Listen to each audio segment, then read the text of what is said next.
and welcome to our brand new podcast called Kirk Chats, a ministry of Kirk in the Hills. I am excited to be your host, Reverend Jasmine Smarts, and today our guest is Reverend Dr. Bob Cornwall.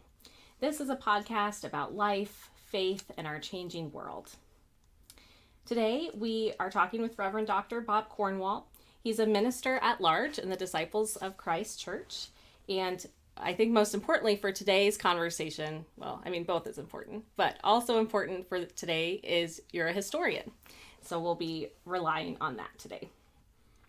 So the first question to get to know our guest is I asked you to bring an object with you and to talk a little bit about it. So can you describe what you brought and why you chose it?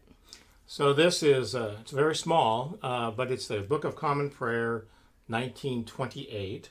And a hymnal that I was given when I was confirmed in the Episcopal Church, and that was in May of 1970, so a couple of years ago, and has my name in it, but it's also signed by the Bishop of Eastern Oregon, Bishop William Spofford. And so Jasmine asked me to bring something that spoke to my life, spoke to ministry, spoke to the church.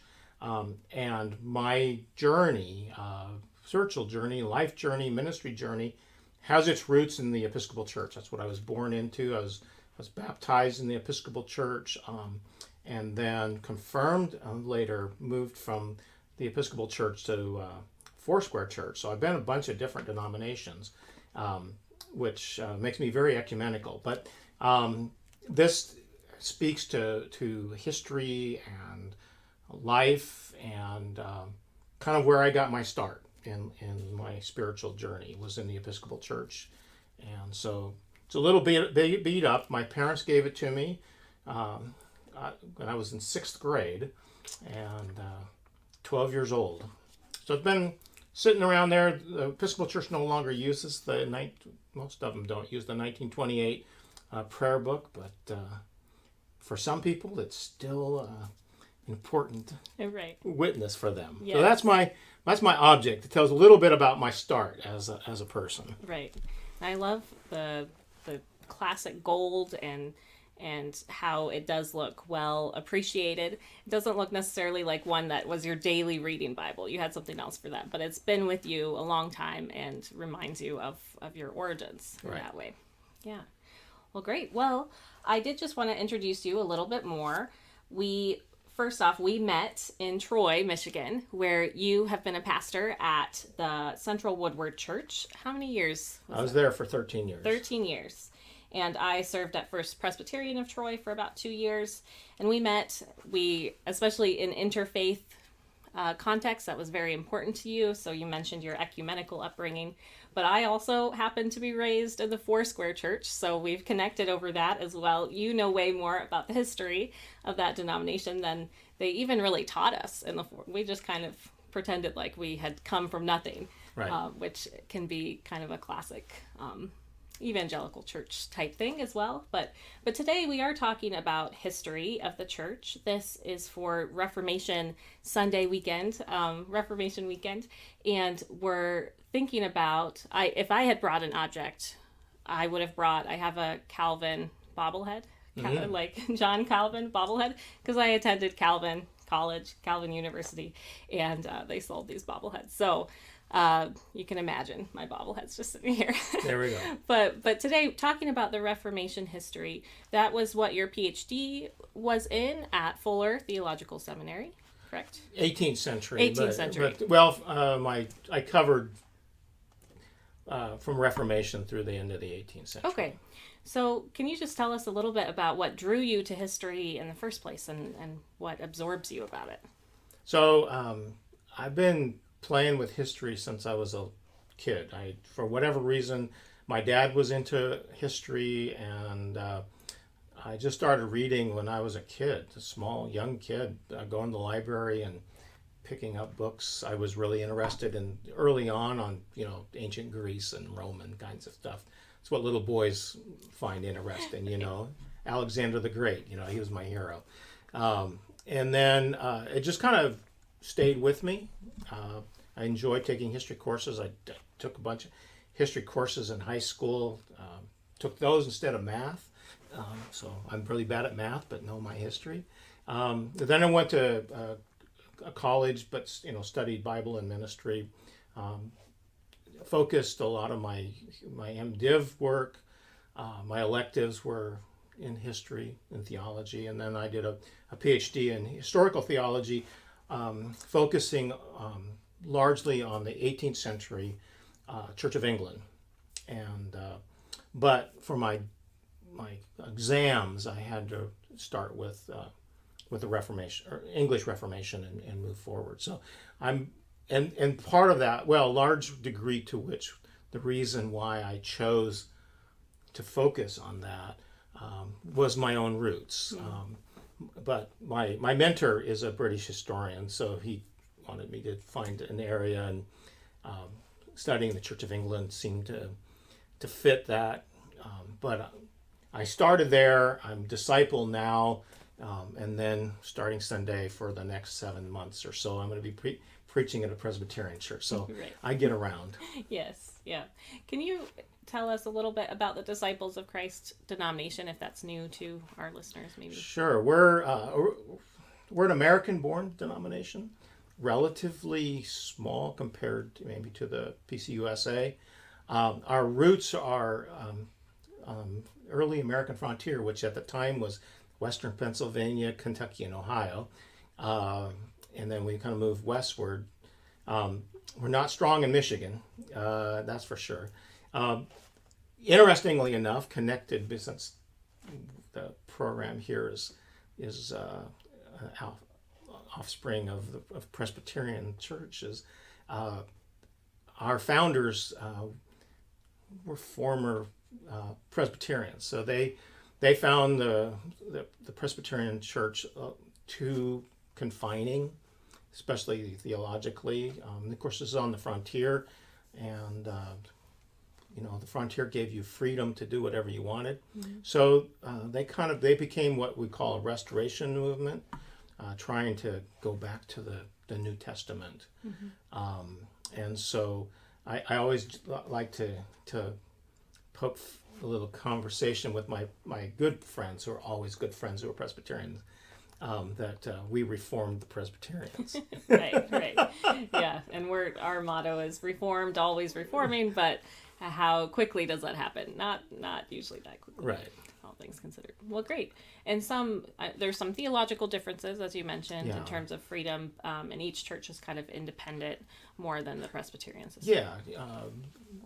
We're non-creedal, so that means that there's not a creed or confession that we're all required to affirm, though we use the Peter's confession, the good confession, that Jesus is the Christ, the Son of the living God, as the primary. So we're disciples of Christ. So though sometimes people say, well, be a disciple and believe anything you want, it's not true. At the very least, we believe in Jesus. Right.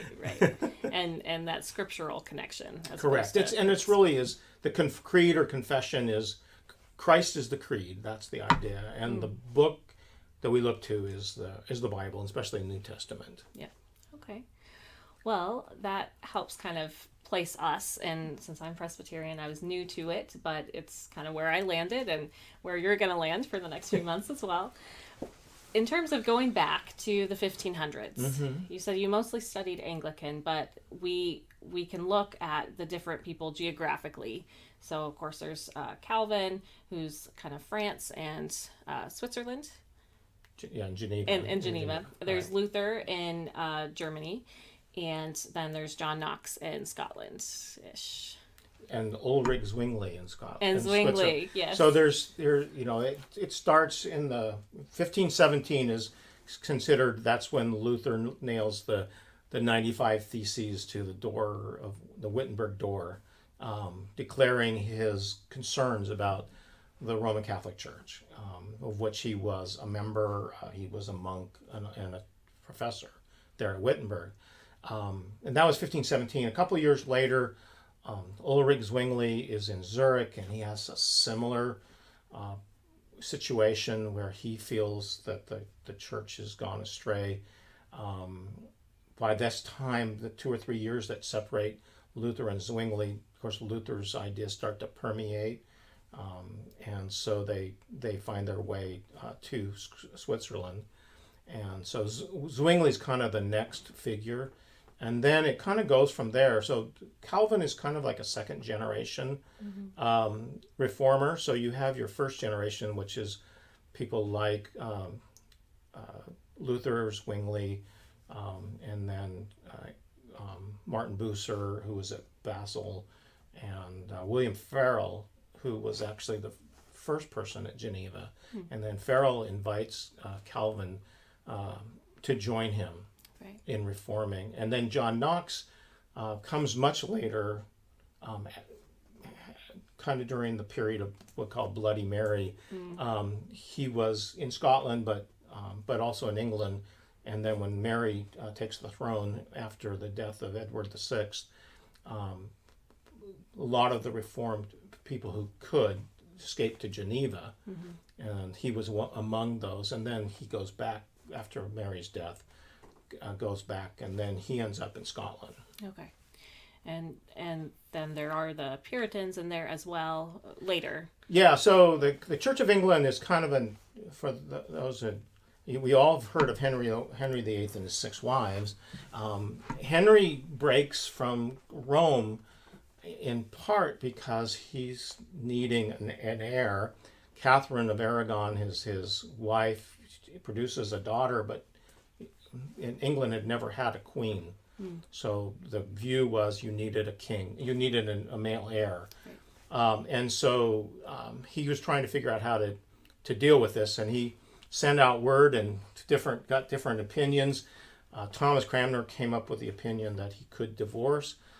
They tried to get an annulment from the Pope, and the Pope, who was under the thumb of Catherine's brother, wasn't going to happen, and so Henry decided he could declare England its own church with him as its head. But Henry never really became Protestant. Right. He was always Catholic. So Thomas Cranmer becomes Archbishop of Canterbury, and helps kind of guide this thing. So you've got a Reformation kind of happening, but it's tenuous until Edward VI succeeds his father. Okay. And then it's under Edward that the Book of Common Prayer, the first 2 books of Common Prayer, are produced, and Reformation really takes hold for a bit. But Edward doesn't live very long, and so then his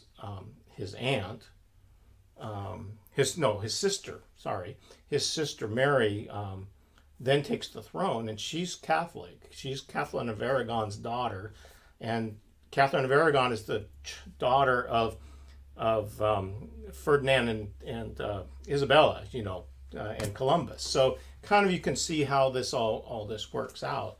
So she tries to go back, turn things back, because England's still not totally reformed. It's kind of in between and not sure what, it could go either way. Right. And then when she dies, Elizabeth comes, and then, Elizabeth tries to find this happy medium to try to keep as many people happy as possible, but that, of course, doesn't work for everybody. So she wants bishops. There were others who were reformed that don't want bishops.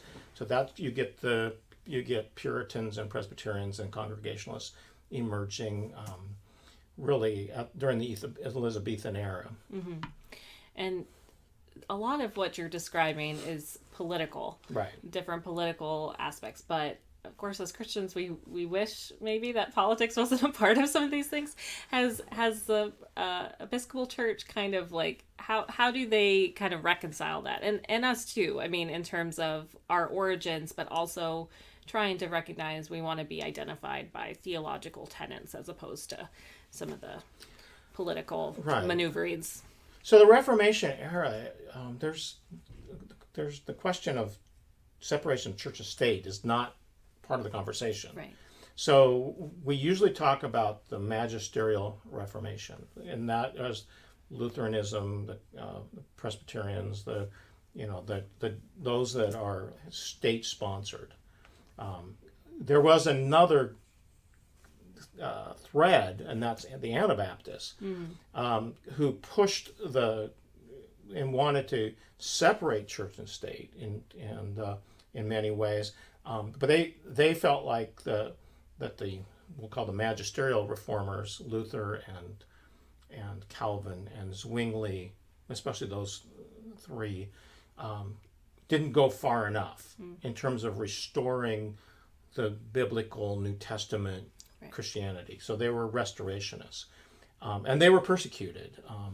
In fact, there's a book. It's about that thick. It's called The Martyr's Mirror, that tells all the stories of how the Protestants and Catholics killed Anabaptists in very gruesome ways. Right. So, Protestants killed Catholics, Catholics killed Protestants, and Catholics and Protestants killed Anabaptists. Okay. And of course, Thomas Cranmer was burned at the stake in Oxford.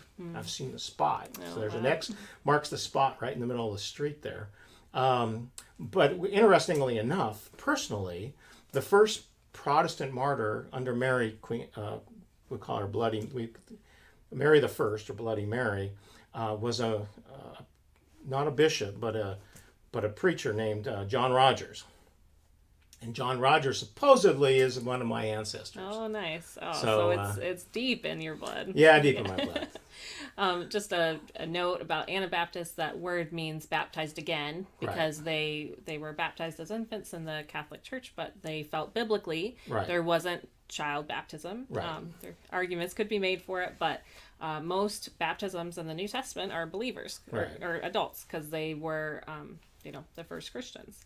And today we would know the Baptists that we know as Baptists are English Baptists. This earliest Anabaptist groups we would know today as would be Church of the Brethren and Mennonites. Right, the Mennonites. Yeah, I spent some time with them as well. Yeah. they're very peaceful people, or they try to be. So some of the like we were talking about them, everyone killing each other. Right. The Anabaptists tried to be pacifists, and even to this day might take a military exemption or something for religious reasons. Yeah. So, well, I think we're going to take a quick break, and when we come back, we'll keep talking about history and our own lives and why we're so drawn to this. So stay tuned.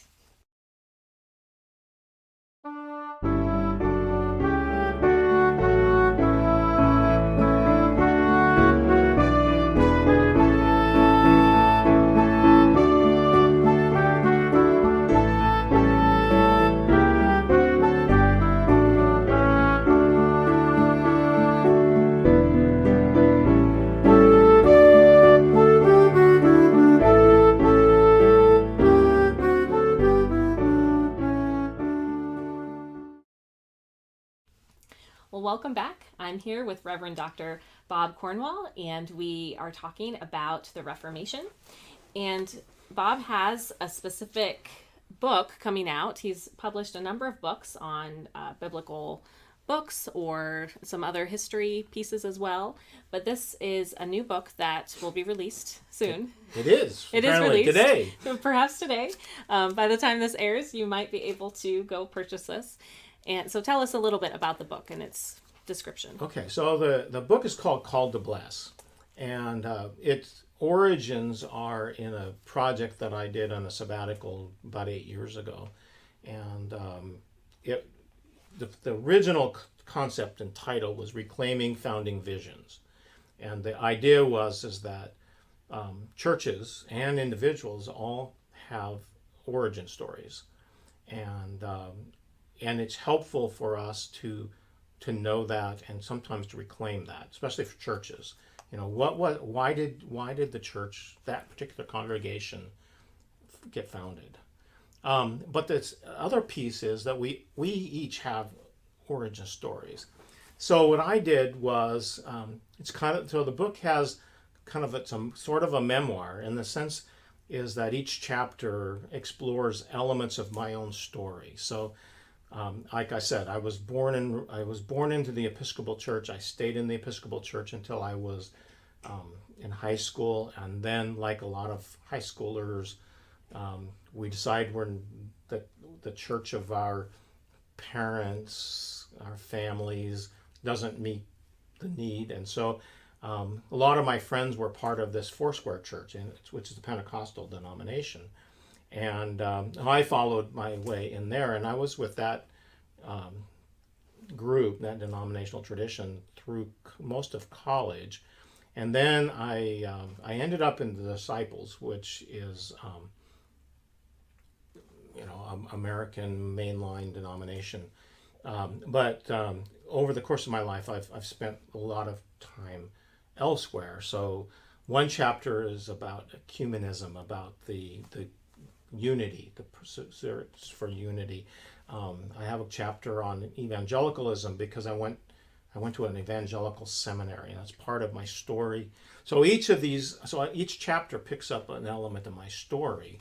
And then I invite people to think about their own stories in that. And then I felt like I needed to have a biblical thread to tie this all together. And that's where the title called The Blessed came in, is that I decided to utilize the call of Abraham and Sarah to leave their homeland and to go to this unknown land. And they were given this calling that they and their descendants would be a blessing to the nations. So that's who we are. So wherever we are, in all of these elements of our own story, and everyone has their own story, whether you let's say you've been a Presbyterian since the day you were born until the day you die, maybe you've never been part of any other congregation, but you've been places, right? Most people, but today, more and more people are a lot like me in that, and you.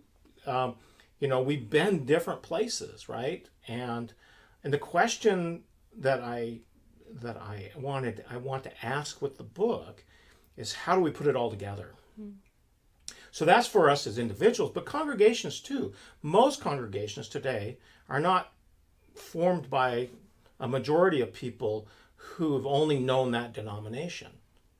Most people, or not most people, but many people in our congregations come from a variety of different denominational traditions. So the question is, let's say I joined a Presbyterian church, but I've been Foursquare. Do I have to throw away everything that I was before in order to become Presbyterian, or do I bring that background into the fold? Mm-hmm. And how do we do that? So that's why this book has a two-part prong.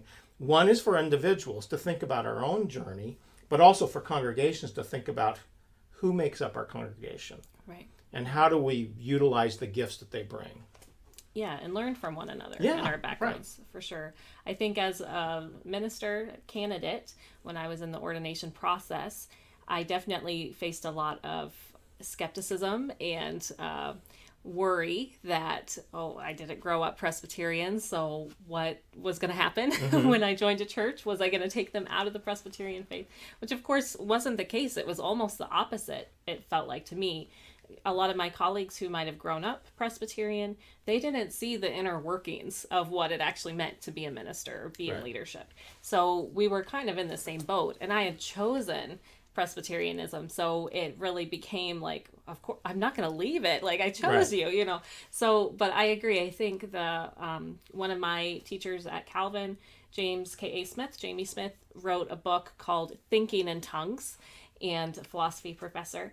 And he really tried to bring the evangelical Pentecostal side to the Reformation, and recognizing that both have a strong appreciation of the Holy Spirit. Right. But the Pentecostals tend to demonstrate that physically more than the frozen chosen Presbyterians do. So in that book, he really tries to call us to putting them in conversation and learning from each other, and maybe trying to use our body in worship a little bit more if we're of that. But also recognizing, at least for me in the Foursquare Church, I felt as a high schooler that there was kind of an anti-intellectualism there, and I wanted to use my mind, like John Calvin and others, right? So having that balance wherever you find yourself, and learning from each other is so great. Yeah, and I think the same thing. I mean, I went to a disciples related college, and I found that the group that I was part of didn't emphasize the mind as much as I did or wanted to. And so you tend to oftentimes to kind of go the other direction. And it took me time to integrate that other element of my life. So I've written a book on spiritual gifts, which in part was, it's had a number of lives over the years, but part of the reason for doing that book for me was to try to make sense of my own journey. So there's a sense in which my own writings, I mean, I write about the Episcopal Church because that's part of who I am. I've written about spiritual gifts and the Holy Spirit. That's because that's part of who I am.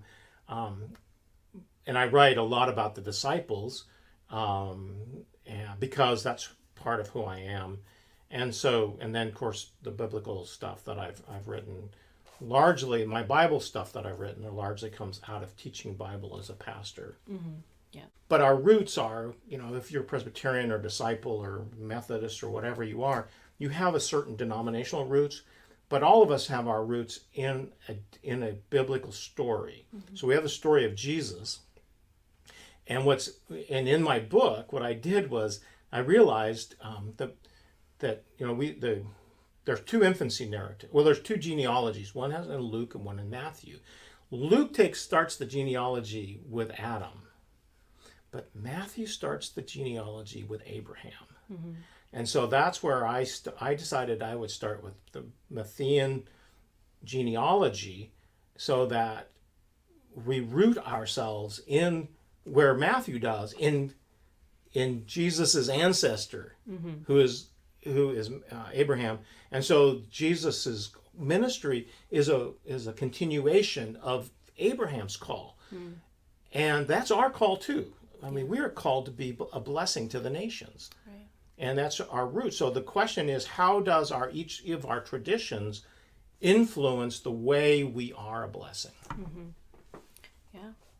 Well, that's a great reminder for us, and I would encourage us to maybe go find an object or something to take reflection around, whether we have been Christians for a short period of time or a long period of time, but really identifying our origins and where we felt God speaking to us, where we felt like Jesus became our friend and was close to us, or if there were times that we felt like God was far away, and then kind of where are we now? How has that journey gone? And who are we in this time? Where do we want to be too, is part of that question. So my last question for you is whether as a historian, thinking about the last year and a half, almost 2 years, that we've been in the midst of a very turbulent time, how do you think historians are going to interpret this time for us? That's a good question. Part of it is, historical hindsight will see this as just one more of these events, the periods of history where the world has gone through difficult times. It's not like it's the first time, each time is different. So the people who grew up during the 1930s and 40s remember World War II. Is this like World War II? No, it's different. So I think that we're going to look back at this period. There are some danger signs out there that we should be concerned about. But I think history you never know until you're experiencing. So we're experiencing history right now. We're writing history as it is. It will take a generation later. We'll look back at this time, and then we'll see how it fits into the larger pattern. I know that for the church, I just retired after 13 years at Central Woodward and 23 years as a pastor of a congregation, of different congregations, 3 different congregations. the question is, post-COVID, what's the church going to look like? And we don't know. Yeah. We don't know. And history can maybe help us with that, but maybe not. We don't know at this point. Right. Yeah, and I think that's important to remember when we reflect on the Reformation, that we mentioned mainly the kind of big figures that became larger than life, but plenty of people just like us lived through that and had normal concerns, day-to-day concerns. And so as we are going about our lives, that we could be in the midst of some sort of history too, but it will just kind of seem normal to us, I guess. And it takes time, the English Reformation. The question is, when did it start and when did it end? And many would say that the English Reformation didn't end until at least maybe 1700. Right. Until things really did get kind of solidified. Right. So it takes time for everyone to get on the same page, and of course we never get on the same page totally. Right. Well, I'm so grateful that we had the chance to have this conversation. This has been good. It's been fun. Thank you for being our guest, Reverend Dr. Bob Cornwall. This has been Kirk Chats, and we'd especially like to thank Reverend Dr. Nate Phillips, head pastor of Kirk in the Hills, as well as Joan Hanpeter, coordinator of Kirk West at the Fox Run campus. Thank you for joining us, and we hope to see you next week.